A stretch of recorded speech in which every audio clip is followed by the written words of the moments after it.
שראש הממשלה יבין את זה, לא האימהות. אני רוצה שראש הממשלה יזיל פאקינג דמעה.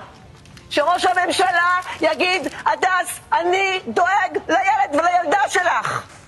שגביר בן גביר ושמאל וכל החבר'ה שם בממשלה, איפה הם? מתחבאים? מה? במחילות? בושה! בושה, חברים, בושה!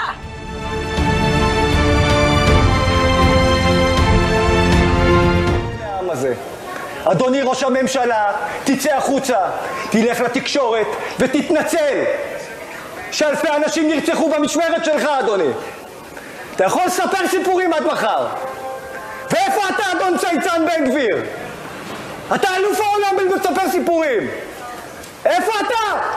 אדון אקדח.